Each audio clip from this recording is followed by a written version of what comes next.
Again, we're going live today. Just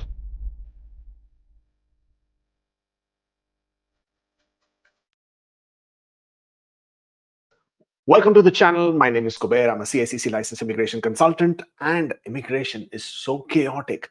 Canadian immigration. Things happen, things go up, things go down, things vanish. That's what's happening, at least what happened yesterday. And I'm talking about the LMIA points. Like most of you have already heard about it already. What happened with the CRS calculator? It it went completely topsy turvy. In the morning, people were commenting that they could no longer see job offer points being added with the LMIA, with the LMIA into the CRS calculator, and that suddenly caught fire, and it was all over the social media. Everybody was looking at it, and everybody was obviously celebrating and rejoicing. And then as we progressed into the day, by evening, those points were back into the CRS calculator, bringing down everybody's excitement. But that told us that some changes are happening at the back end with IRCC. So yesterday, very, very chaotic and a day full of commotion, because there was also an express entry draw which happened. Add to that the news that Mark Carney, who is the Prime Minister of Canada, may again, that's the biggest part, may be calling for an early election by calling upon the Governor General, and then dissolving the Parliament, and therefore prompting a snap election or an early election. All of these things are happening within this week, and therefore this is an excellent time to start our weekly roundup. First off the bat, what do we have? Express entry, right? So express entry was pretty big this week. Everybody was anticipating lots of things from express entry this week. Well, it started all right. You had the express entry draw on the 17th of March, which was a PNP draw, as usually is the case. 536 ITAs were issued under the PNP programs, and 736 was the score. Everything pretty good on Monday. I mean, and all hopes were high again.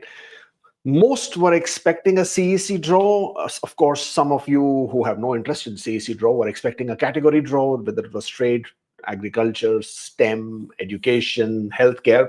But what happened is, after a long wait, the whole week, nothing happened on Tuesday, Wednesday, Thursday. Eventually, yesterday, Friday, 21st of March, IRCC came back with a whammy of a draw, big, huge, mega draw. 7,500 invitations were issued. I mean, it tells you, right, that this is big, 7,500, pretty big there. And this was, again, a French language proficiency category draw in express entry. CRS score of 379, way, way, way low down there in the category pool in the sense of the draw. And this was the third back-to-back draw. The only last time I remember a back-to-back draw like this was, I think, what was it, in 2024 in April? Was it, I think, or was it in 2023? Can't even seem to remember anymore with all these draws that happened. But that was a time when we saw 7,000, 7,000, 7,000 kind of invitations. That was primarily in the express entry that was happening when the scores had come right down to 481. And that's where everybody was very, very excited. I think it was 2023, can't be 2024, right? So all of this happened. And now, with this number of invitations that have already been issued under the Francophone category, that is 18,500 out of the total invitations of 30,683 that have been issued in 2025. So, major chunk of the share of the ITAs that has been issued so far, and we are only 3 months into the year, has gone to the Francophone category. Well, with all fairness to the Francophone category, they are absolutely ecstatic about it. They're very excited about it. They're very happy about it. And why not, right? I mean, they would take the scores. They would take the repeated ITAs or the draws as they happen. And yeah, there is a lot of, what you would call it as sense of division that has encroached. And I have seen this sense of division encroaching within the public at large who are aspirants for Canadian immigration in at many instances. First, it used to be between a general category as well within, as in, people were being invited for, uh, there was no category draws, there was no CEC specific draw, there was no PNP specific draw. It was just one big draw and everybody was included. And then there was all this talk about how can you get high English language points, and there is certainly definitely something around there, and IRCC should not concentrate so much on the English language points but give more points for work experience and age. That was the division between the whole group of people. And then it changed. Came COVID, and then IRCC started conducting CEC draws, and then there was this division between FSWs and the CECs, and that was a bit of a loggerhead of a fight all the time over there. FSW felt that they were entitled, or not entitled, that they should also be considered. It's not fair to them. CEC obviously always feel that they should be considered.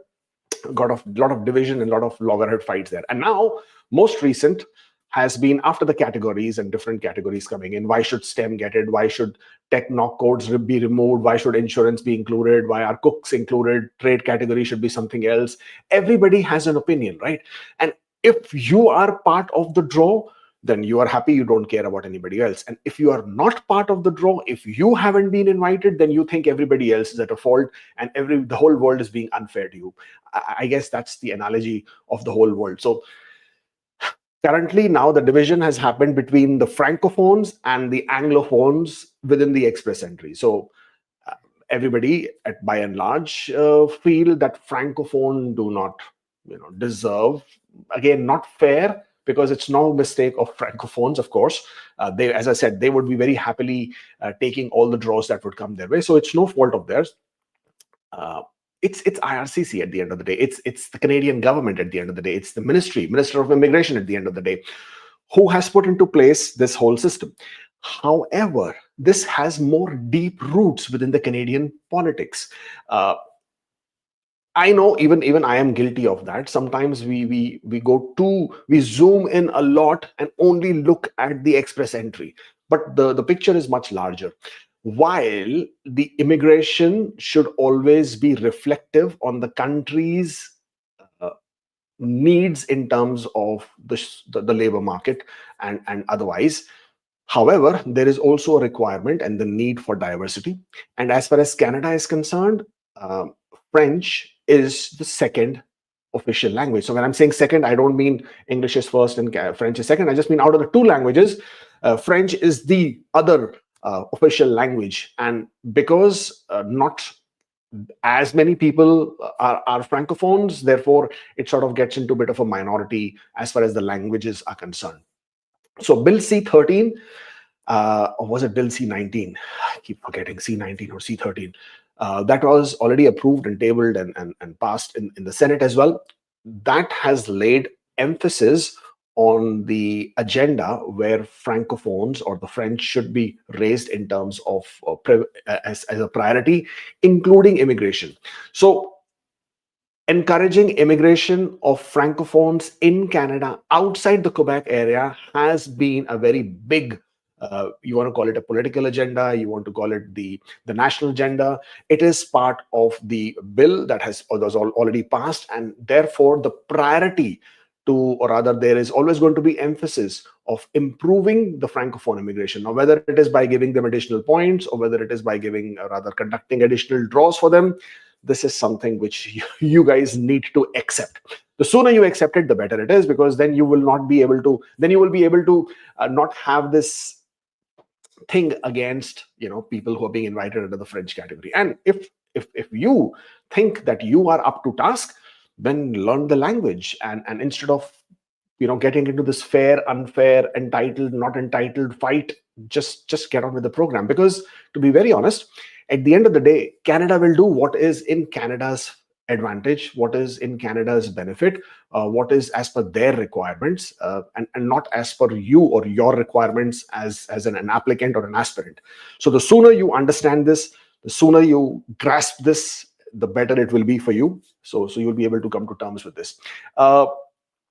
A lot of people commented some very harsh comments, some very negative comments as to if the score of 379, they are not really qualified, etc., etc., etc. Again, as I said, these comments are unwarranted. While you can have these comments and you can feel all kinds of frustration and desperation with this whole draws that are happening, as I said, Canada will do what is required for Canadian benefit, Canadian interest, and not for people at large who are not even permanent residents or Canadian citizens, basically temporary foreign workers or foreign nationals. And therefore, understanding that this is nothing against you as an individual or as a person, but this is only in the favor of the Canadian interest, as in what is the national agenda, what is the political agenda, what is the Senate, what is the national values, or what they're trying to do in complete entirety. That is how it will go. So let's not keep this against people who are in the francophone categories, and let's just concentrate on what we can do about our eligibility criteria. Moving on, and of course this was a huge commotion yesterday, because a lot of people erupted as to why francophone, etc., etc., etc. Right.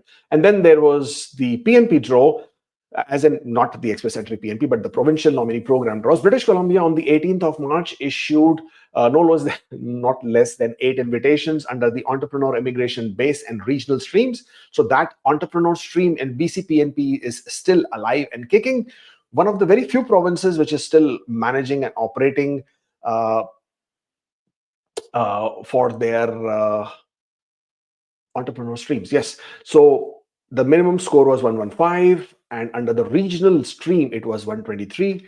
And this was the second draw under the entrepreneur stream in British Columbia. And then as we go with the PNP updates, Yukon is still offering extensions of work permits for people who have already submitted their PNP applications, because they understand that their work permits might be expiring. So that is still on as far as Yukon is concerned. In other news, there you go. The big news also which apparently got completely overshadowed with all this commotion of the francophone draws and this CRS calculator not showing the correct. Now, there were these 2 pilot streams, right, under the home care pilot worker.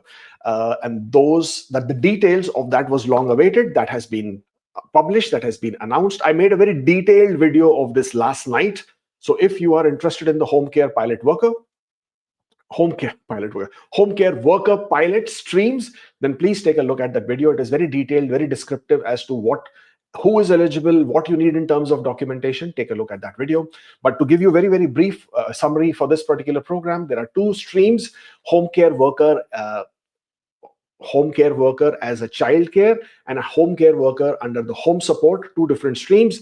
Both of these streams will have 2,750 as their quotas, and online applications will be for 2,350, and that is for childcare, and 2,350 for the home care. And of course, even people who are out of status and who are unauthorized workers, illegals in Canada, but if they have held a work permit at any point of time in the past, and they are working as a child caregiver or a home caregiver, then they would also be eligible under certain conditions. They will also be able to submit an application. So pretty good there.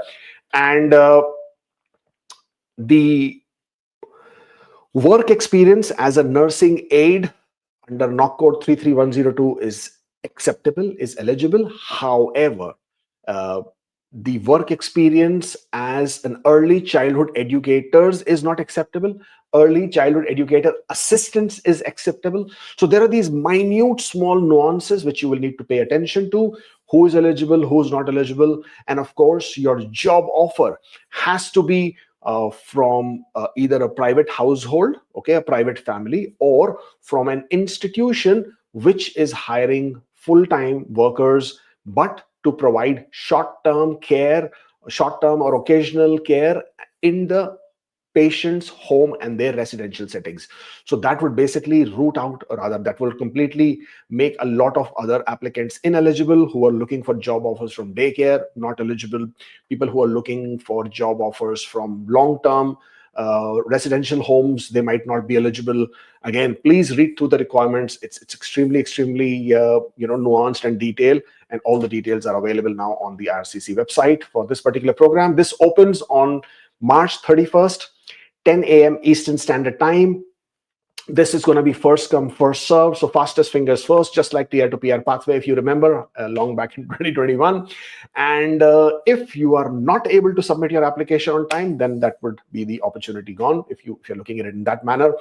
And what else we got? Yes, if you are interested in hiring a consultant, then consider us, Ask Kubeir Immigration. We are still taking a few applications. I think we still have some quotas left to complete this application. So if you're interested, drop us an email on support@askkubeir.com. That's the email. Drop us the email. We'll be very happy to take on the application. So that's basically as far as the home care pilot is concerned. Moving on, SIN as in social insurance number, that process has been simplified. You can now also apply at the airport. I'm sure most of you already know. You don't even have to visit in person. You can make an online application. You will be issued your SIN within 5 business days. As I said earlier, Mark Carney is expected to go to the Governor General and announce for the dissolution of Parliament tomorrow, which is Sunday. And from there on, it is expected that the elections will be announced. Now, the elections could be on the 28th of April, or they could be on the 5th of May, depending on when this is announced and how this is processed. And again, giving sufficient number of campaigning days, which basically means the shortest term for Prime Minister Mark Carney. And in the same way, shortest term for Rachel Bendayan as the Immigration Minister of Canada. I mean, how short was this? Like not even a month, I would say. But that's how it plays out. And if you remember, I spoke about this earlier as well, that Rachel Bendayan is just holding the position for the time being as an interim immigration minister. So expecting anything from her or blaming yesterday's francophone draw on her is not fair. It's not her who conducted the draw. She's not the one who said, okay, let's do a francophone category draw today just because I'm from Quebec. That is not how it works. This was already pre-planned. It was already pre-scheduled, and this is how they intended to move ahead with this particular stream. A lot of people stating that the reason why it was not a CEC draw, but it was a francophone draw is because IRCC wanted to first remove the LMIA points and then conduct CEC draw. Also not true, because even if you are a francophone category, there are lots of people who are claiming job offer points. There could be ICT work permits, there could be francophone mobility program individuals there, and they could also be just people who may have an LMIA. So it's not like out of the 7,500 people, there is zero who are taking advantage of job offer. So that aspect I don't agree with, but again, it's my opinion. Of course, you can have your own. And at this point of time, I just think that IRCC is still not ready to bring out that change of the points. I guess it will happen in due course of time. Yesterday's small test that they did, where they caused a widespread panic, probably is a proof of that. But with Mark Carney calling in the elections expected tomorrow, this would then trigger a lot of things. First of all, the parliament will be dissolved, as it is, the parliament is prorogued, right? So it's not like something is happening over there, but this would then be announcement of a snap election, early elections, which would then put into place lots of campaigning that would start. What happens to everything else? Will express entry draws continue? Will everything stop? No, nothing will stop. Everything will continue. The processes, the ministries, the departments continue to operate. Yes, the ministers are no longer in place. The parliament is no longer in active, and that's basically all that is. But everything else continues just the way things are happening and the way they have been prescribed or the way they have been scheduled in advance. So don't worry about that. 3 back-to-back francophone category draws have happened, so the anticipation is quite high that there should be some other category or a CEC draw, hopefully, moving forward. So 2 weeks later from now, let's see if IRCC actually turns it around and conducts a CEC draw or probably a different category draw. That we'll have to wait and watch. But for the time being, the big news is that Mark Carney will call for an election, or rather will dissolve the parliament tomorrow by announcing it to the Governor General. And from there on, let's see how this plays out. For people who still do not know, the field of study requirements for postgraduate work permit applications for college graduates. So a lot of people are very confused. If you are studying a bachelor's degree in Canada, then if your bachelor's degree was from a university, then obviously you already know that there is no field of study requirement. After completing a bachelor's degree, you would still get a work permit, or you'll be able to apply for postgraduate work permit. However, if you were completing this program from a college, then you were subject to field of study education requirements if you wanted to get your postgraduate work permit. IRCC has removed that. So now even if you are completing your bachelor's degree from a college and not a university, even then you would be eligible for a postgraduate work permit, and field of study requirements will not apply to you. We already spoken about this yesterday. The chaos erupted like crazy. What exactly happened was early yesterday, I think around 10, 11, 12, some people checked the CRS calculator and realized that the points for job offer have been removed. And that created a huge chaos, I would say, over social media. And I would say social media because that's basically where the chaos is happening. It's not happening anywhere else, right? A lot of people started posting different things. Some good, intelligent techies out there also posted the code that IRCC was using for these changes. They posted that as well by using the inspect mode on the website. And that could give a bit of an indication of what changes have been made, what kind of commented have been removed or included. And with that, there was an indication that IRCC is trying to make some changes as far as the points are concerned. But one thing that we need to understand is that the CRS calculator is on the IRCC website. The CRS calculator is just a small, simple tool. You enter some information, it adds, subtracts, and gives you the score. That's basically it. The same CRS calculators are available in hundreds of agent websites as well. So creating one tool like this, even for a non-techie person like me, I can tell you is not that difficult. You can get it done very easily. It's not something which will cause a lot of pain for somebody. So if the changes only have to be done in the CRS calculator, IRCC definitely doesn't need 3 months, 4 months to do it, right? It's actually the GCMS, the Global Case Management System, which IRCC uses for management of applications and for processing of applications, and the Express Entry system, which you as an applicant or as an aspirant are using to prepare your profile and then to prepare your application. Now, the changes need to be made there. Now, these systems already have an existing database of hundreds and thousands of applications. Making changes over there has a much larger impact, which can create a big headache, and that would be the real chaos. So IRCC, before they make any such changes in those systems, probably was doing a small test, I think, to figure out of how this is going to reflect.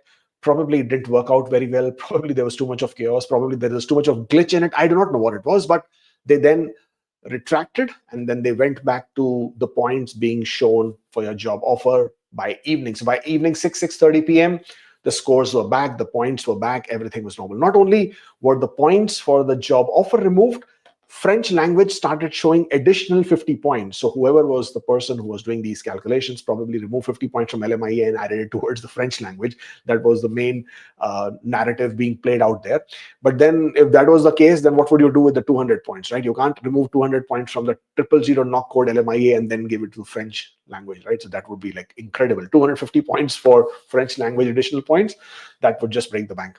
But the point is now that this chaos is over, this commotion is over, LMIA points have not been removed as of now, right? As of now, LMIA points are still there. And I really feel bad for the genuine applicants. And there were a lot of them who were commenting yesterday. They were really upset because with this, they felt their chances are gone. Well, for them, at least, you guys still have another day to live, another day to see. And yes, most of us want the LMIA points gone because this has been a huge root cause of all evil, if you want to call it, within the Express Entry system, the whole scam and the fraud around job offers being sold, etc., etc., etc. A lot of people make this narrative that LMIA by itself is a scam. Well, it's not. LMIA by itself is not a fraud. You just don't understand that a lot of Canadians and a lot of permanent residents just don't want to work in certain positions. So if an employer is going out and looking for a food services supervisor or for an admin assistant, and they advertise, and no permanent resident or a Canadian citizen is willing to apply for the job, well, that is only because they don't want to work in this position. They don't want to get paid only 18, 19, $20 an hour. So they don't apply for this position. Or even if they do, then they're not comfortable with so many factors. And therefore, the employer is eventually forced to go out and look for temporary foreign workers. Yes, I know a lot of you are not going to agree with me. You will have all kinds of reasons to give for this, but there is a genuine need for the LMIAs, for the temporary foreign workers. You like it or not, that's a different thing altogether. Giving them points in express entry. Now, this was actually 600 points. It was not even 50 points. It was not even 200 points. It used to be 600 points, and that was before November of 2016. So from January of 2015, when the express entry system came into play, job offer would be given 600 points. And that was until November 2016, when they realized 600 points is just too much. And then they reduced it to 50 and 200 points. The point is, the fraud is there, and the LMIA. So let me rephrase this. LMIA is a need, is a necessity, is a requirement within the temporary foreign market, a foreign worker market. It will always be there. I don't see it going away, because Canada by itself cannot entirely depend on the permanent residents and citizens as their workforce. They can also not depend only on the temporary foreign workers who are available in Canada, who have come as international students or their spouses. It's just not enough. It is not going to work. There are lots of positions where nobody wants to work.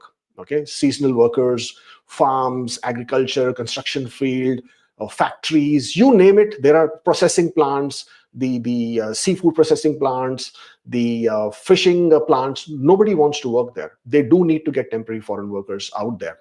LMIAs are always going to be in place. But yes, there has been over the last few years an incredible increase in the amount of fraud, whereas the LMIAs were being sold and bought, and big money was exchanging hands. And that is where the problem came, where by purchasing an LMIA, by buying an LMIA, you are able to get to the front of the queue. And that, of course, is the big problem here. So LMIA points being removed, yes, absolutely a good way to go, because LMIAs were initially intended to be for a work permit, which was supposed to be for a temporary period of time. It was never meant to give you additional advantage for your express entry or PR application. But it was seen that since you are a temporary foreign worker who came to Canada, you have transitioned within the Canadian society, Canadian life, you have provided services, you have gained the necessary Canadian experience, therefore you would be a good resource to assimilate within the Canadian society, and therefore advantage should be given to you as a person who is working in Canada, and therefore should have an advantage over applying for permanent residence in Canada, or people who are outside Canada and don't have any background or experience in Canada. So that was the psyche behind it. That was the logic behind it. But of course, things have gone completely off rail. They're completely derailed from there on, where LMIA buying and selling was happening, and therefore the fraud needs to be curbed. I was hoping for a much more stringent measures in trying to curb fraud, instead of completely chopping this off. That doesn't make sense, because that's not fair to a lot of people who are extremely genuine, who have been working, who are on LMIAs, who obviously are getting that. But by and large, I see the purpose behind it. I understand that while they cannot take those long-term measures, in the short term, they would like to make sure that it's fair for everybody, and therefore they're taking away the LMIA points. I can agree with that. I can live with that, of course. And yes, in the short term, it is going to be painful for those individuals who are genuine applicants, and they are just basically become victim of this particular step. However, for the large population, for the large interest, for the large society interest, removal of LMIA points at this point of time is I think, a necessary I wouldn't say evil, but it's a necessary requirement. And therefore, the sooner it happens, the better it is, because then we can start see about 30 to 35%. That is what my estimate is. Those are the people who are getting advantage of the job offer points. They probably will go back to 50 points less or 200 points less. The points above 501, the pool will get a bit lighter. I wouldn't say it completely will vanish, because that's not true, because there are a lot of genuine people with master's degree or diplomas, high English language scores, work experience in Canada, work experience outside Canada. They're all forming part of the 500 plus segment. And I think that number will be there. So the 30 to 35% is what I am anticipating, that you will see a lighter pool. And with IRCC continuing with the express entry draws, CEC specific, you will see the points going down. Each week, as we are seeing nearly 2,000 people get added into the pool with scores of 500 plus, that number will also go down, because that many LMIAs are not, people are not getting those advantage and points. So you don't have that many people jumping into the pool. And with that, overall, you will see the scores dipping down a bit. So everybody gets an advantage. Not only that, it's also the categories which will be impacted, because even within the categories, for example, if you're a healthcare category, a lot of people have an LMIA. If you are a trade category, a lot of people have an LMIA. If you are within the STEM category, a lot of people have an LMIA. Over there also, the pool will sort of thin down a bit, giving advantage to the entire pool by and large, whereby the scores can come down and more people can get advantage. Again, as I said, necessary requirement at this point of time. But I guess this would be welcomed by everybody once the LMIA points have been taken off. That's what I'm saying. Moving on, what else have we got? That's basically all that I have to say for today's weekly roundup. Connecting with us is great. We are there on every single platform. TikTok, I don't know why TikTok, but we are there on TikTok as well. Instagram, Facebook, YouTube, Twitter, X, whatever you want to call it. Facebook, we have huge community exceeding quite a few 100,000 people. If you're not part of a Facebook group, you should be there. I don't think there is, in most cases, all kinds of immigration scenarios, cases, issues, questions, problems have been already answered, addressed on our Facebook group. So if you are not part of it, you should definitely be part of our Facebook group. That is something which you will get immense advantage from. Other than that, if you haven't subscribed to the channel, please do hit on that like button so this video goes out to more and more people. And follow us on Instagram, follow us on Twitter, follow us everywhere. It will just add our numbers, helps this platform, this channel goes to more people. And of course, if you want to make an appointment for a consultation one-on-one, so we can discuss your application, your details, your queries in person, and understand better, and therefore offer a more tailorized solution, then this is the link, somewhere here, askkubeir.com/appointment. That way you'll be able to book an appointment with me or any of our other consultants. And of course, if you wish to hire us as your representative, as your immigration representative to IRCC or even to IRB, for example, if you have any detention hearing, you have any refugee cases, then we do represent your case with IRB as well.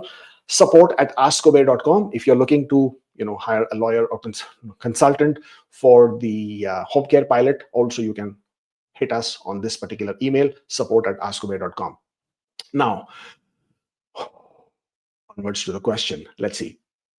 Lots and lots of questions. We will take one at a time. People on Instagram, I'm not able to take the questions on Instagram at this point of time, because honestly, I just can't see the questions that clearly. If you want to hop on to the YouTube, probably will be able to answer most questions there.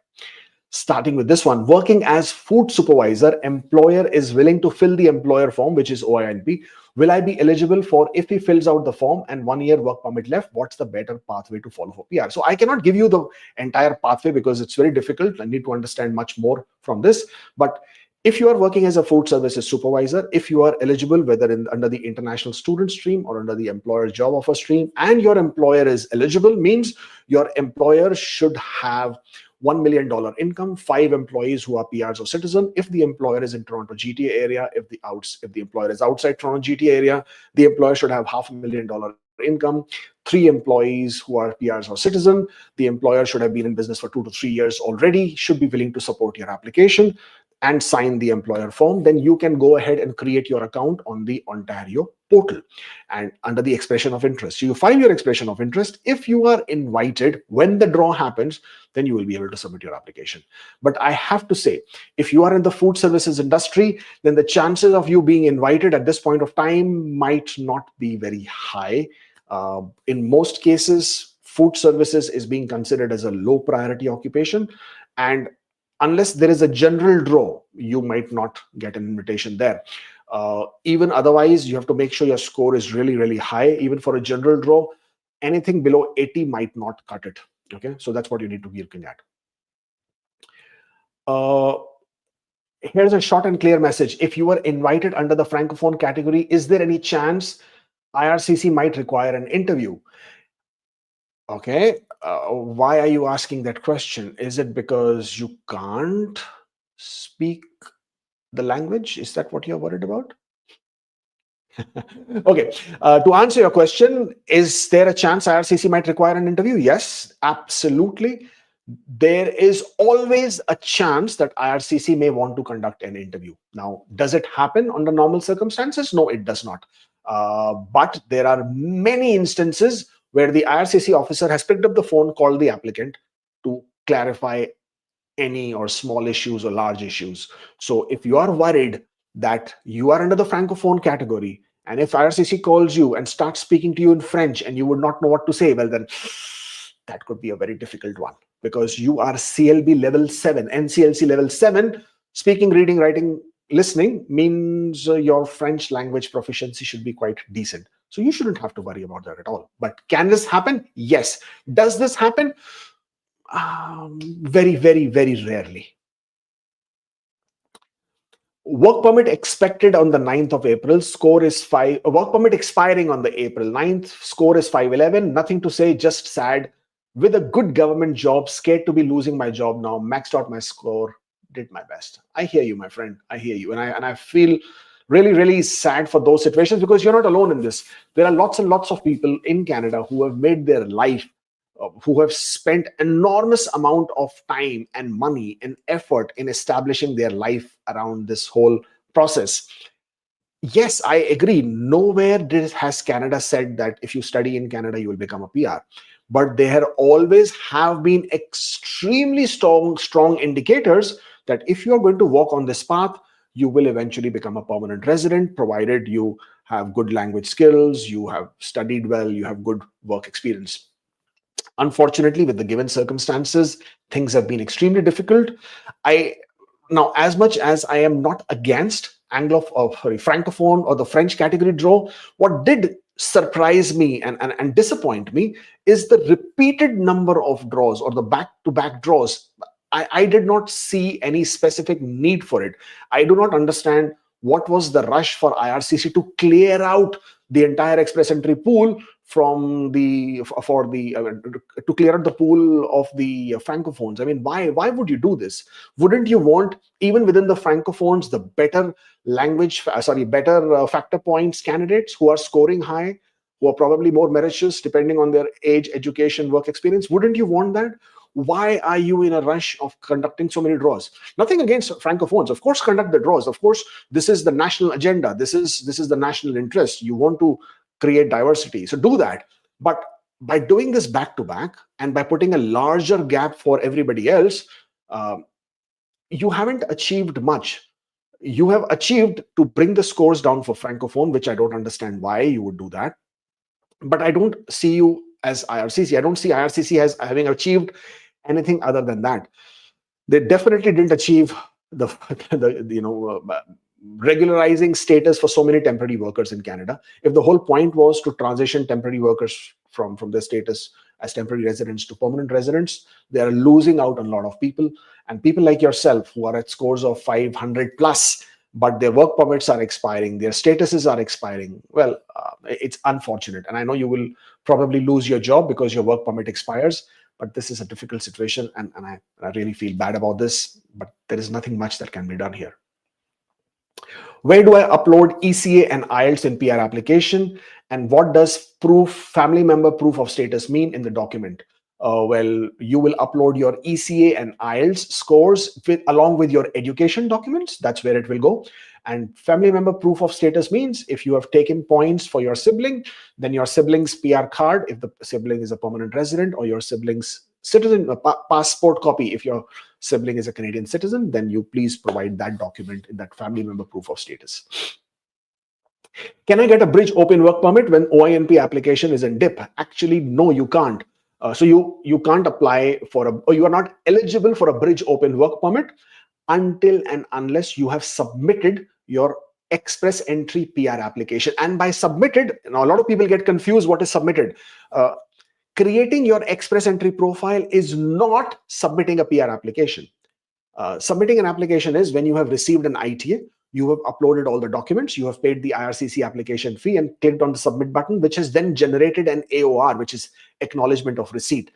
That is when you are eligible to apply for a bridge open work permit, provided there are no conditions on your nomination, no employment conditions on your nomination. CRS 525 chances? Are you kidding me? You're pulling my leg or something? 525 great chances. I mean, why would you even have this question? My wife and I are PR holders. Our baby is born outside Canada. What are the options to take our baby to Canada with us? Well, you can apply for the temporary residence visa or temporary resident permit, since your child may not be eligible as a foreign national who can apply for a visit visa. So you can apply for a TRP or a TRV depending on what you want to do. And once your child is in Canada, you could do an inland sponsorship application under family class, or if one of you as permanent residents come back to Canada, and then you can also make an application for sponsorship of your child. Is there any update on the healthcare draw? Well, no, there is no specific update as such. I guess it will take time to give you an update. Only I can give you an update as and when it happens. IRCC does not publish their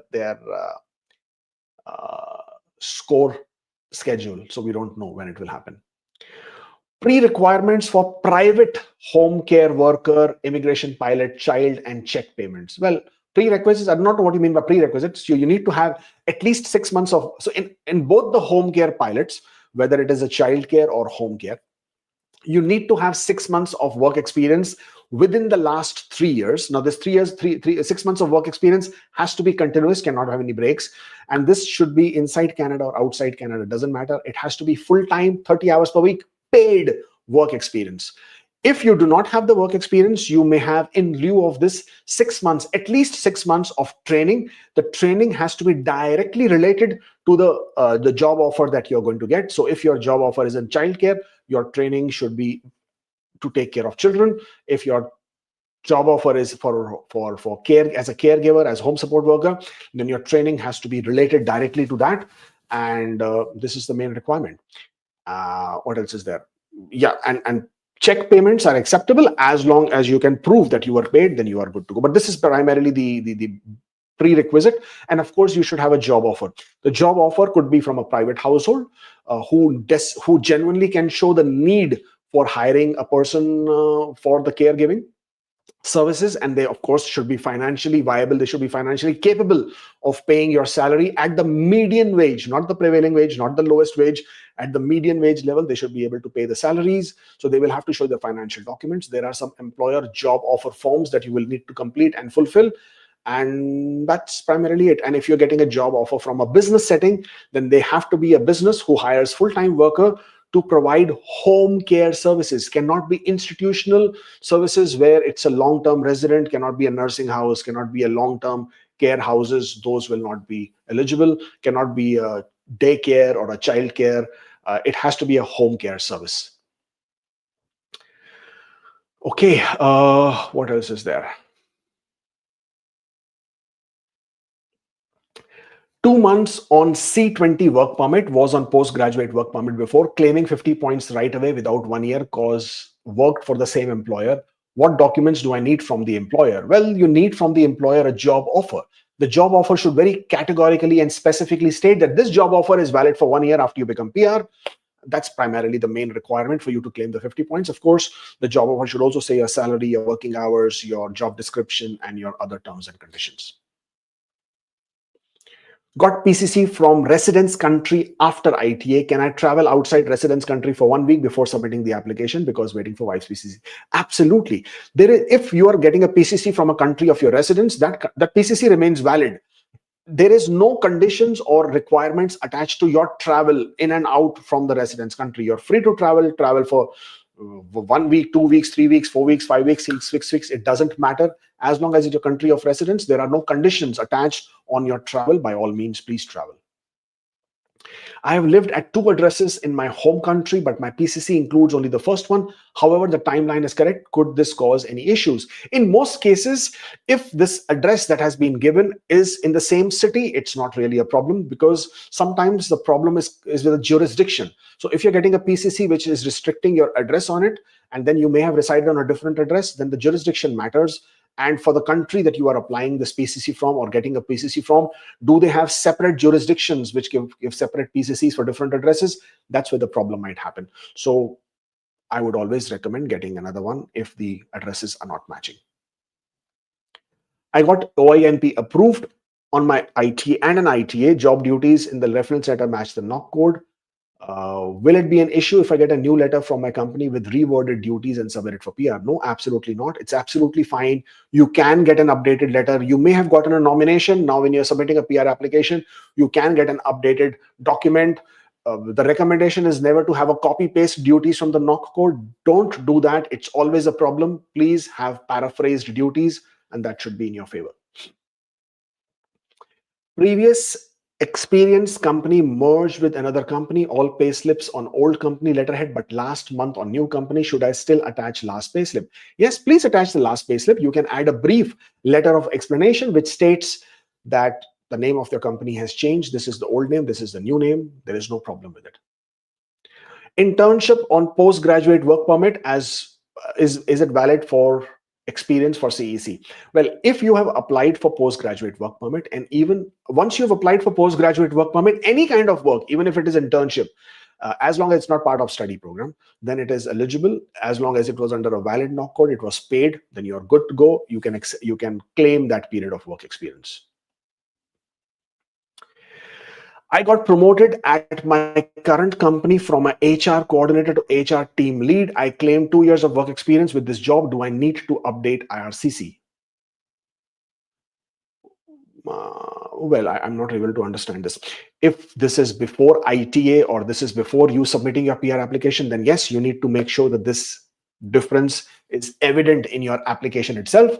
If this has happened after you have submitted your PR application, then no, you don't need to update IRCC about this change of your role.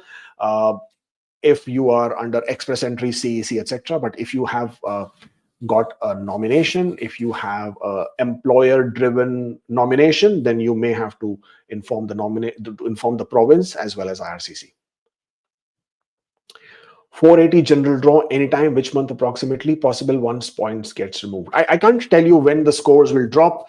There is no way, absolutely no way for me to have that kind of data available or give sort of speculation. I hope the scores will drop. I can't say anything about 480. Definitely can't say about general draw. General draw seems quite unlikely at this point of time. Most recently, IRCC sent out emails to everybody in which also they have not included STEM. They have not included agriculture, but they included healthcare, trades, education, and French. And there also they have specifically mentioned that they will be conducting CEC specific draws for the remainder of the year. So general draw at this point of time seems a bit far. Can I still apply for spouse dependency work visa? My work permit is valid for 14 more months and I am on tier 1 job. Unfortunately, no. In order to apply for your spouse open work permit, your work permit should be valid for at least 16 months on the date you are submitting your application. Added LOE, experience letter, salary certificate, full and final statement for foreign work experience, 5-month statement. Is it enough?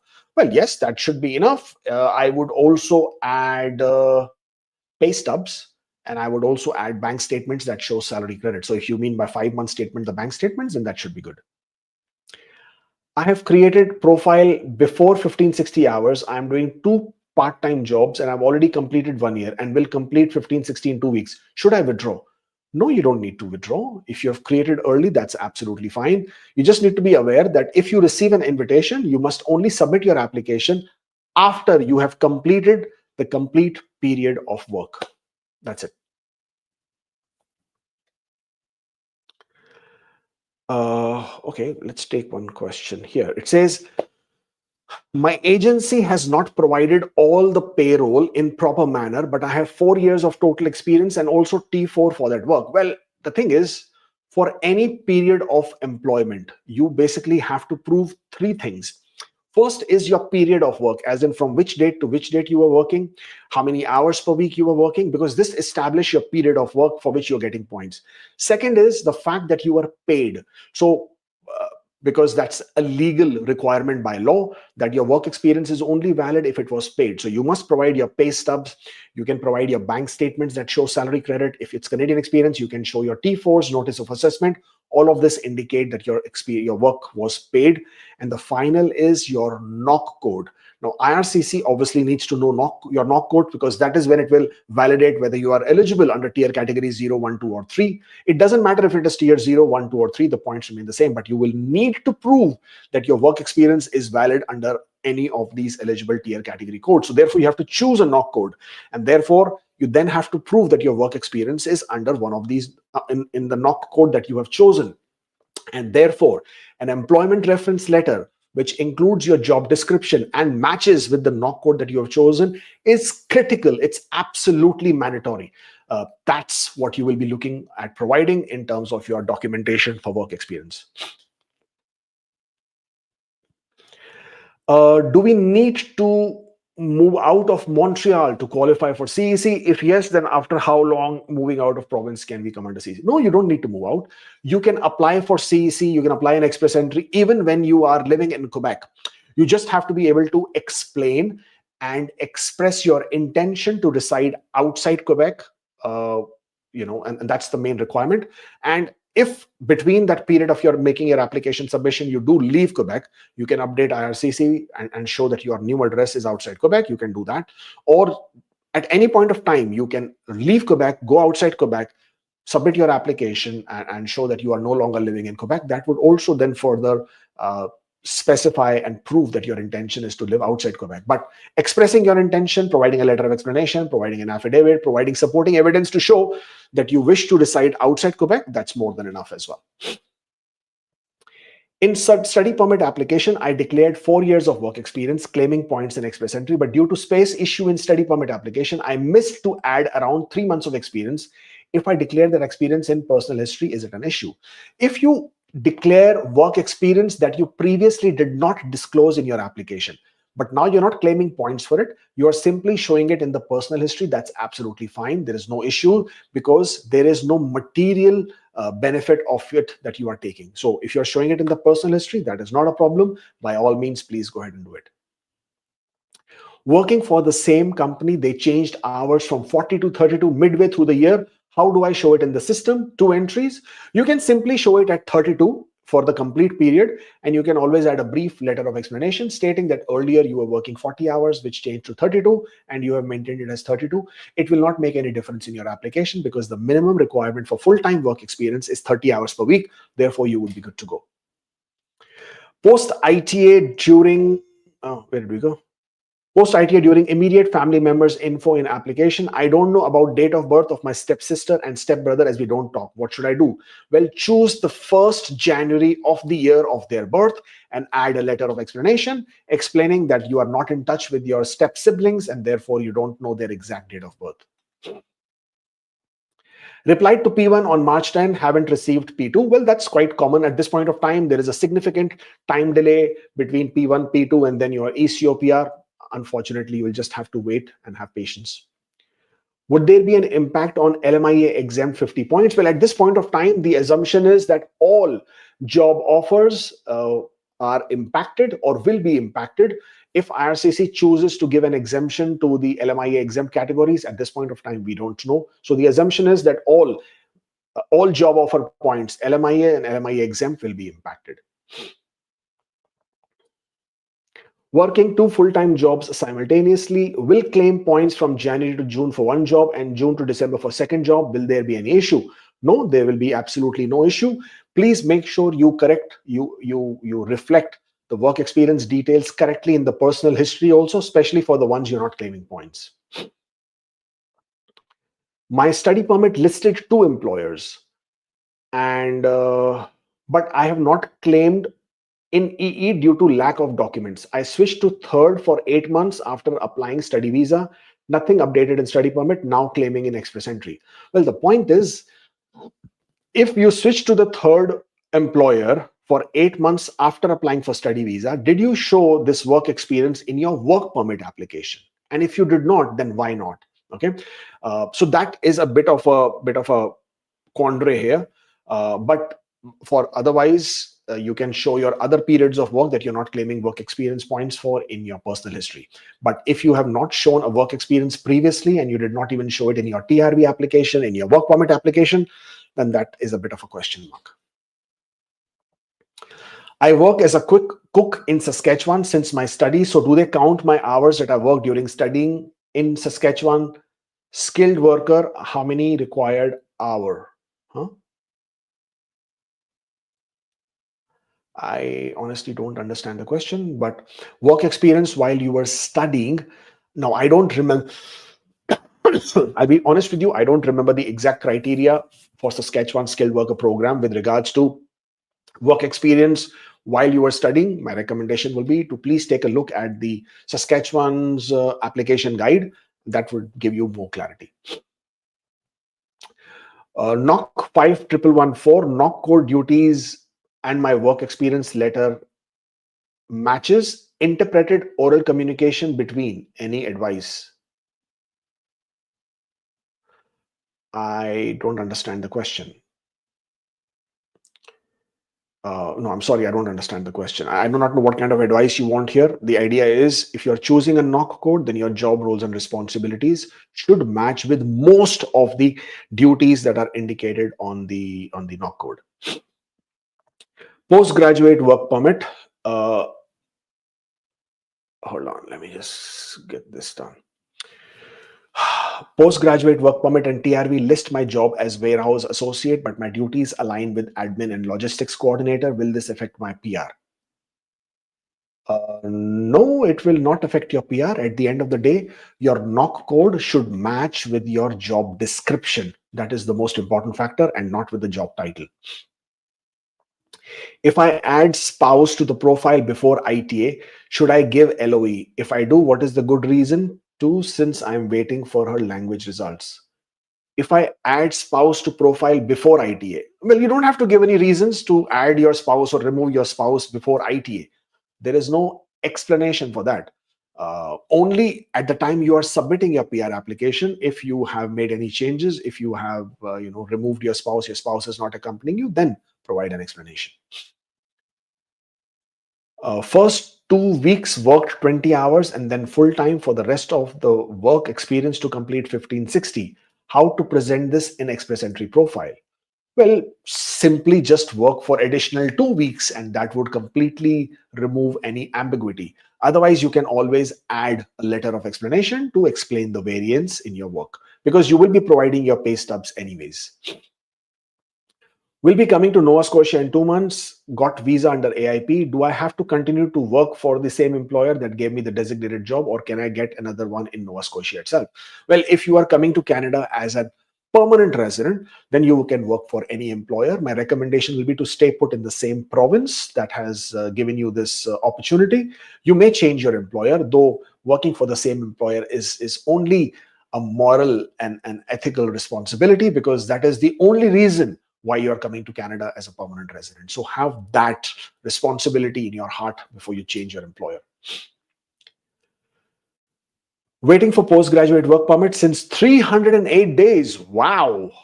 Contacted MP, but IRCC says under process, can't apply for TRV and health card. Should I file writ of mandibus or apply for PR directly with extension? Well, I can understand the problem with TRV and health card, but to be very honest, 308 days for postgraduate work permit application is ridiculously long. I agree. but that also gives you an advantage, doesn't it? You will probably, rather, you're in all practical sense, you're getting an 1 year extra, because the date of issue of your postgraduate work permit is when your period of validity starts. So you pretty much have got an extra 1 year of work permit, if you want to see it in that aspect. But yes, you can certainly apply for PR directly, because your work experience on the maintained status counts as valid. So all this period of time that you've been working ever since you applied for your work permit will count, and that would be eligible.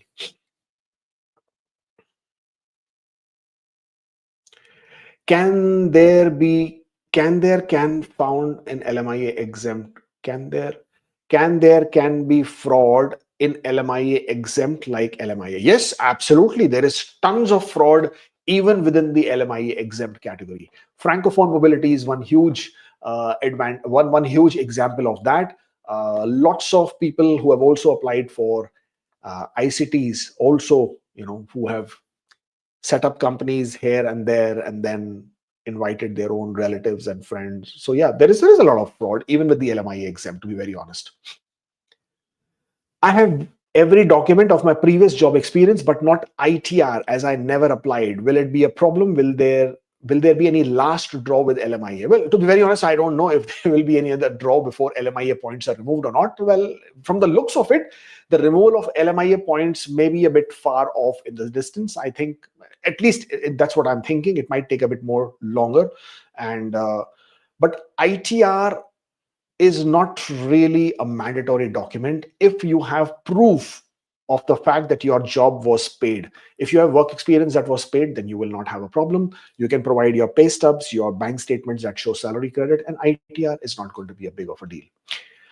That's basically all I have for you today, guys. Thank you so much for joining in. I really appreciate your taking the time. We will do this again, and of course, bring you all the updates as and when they happen. Thank you so much for tuning in. Take care, and I'll see you again.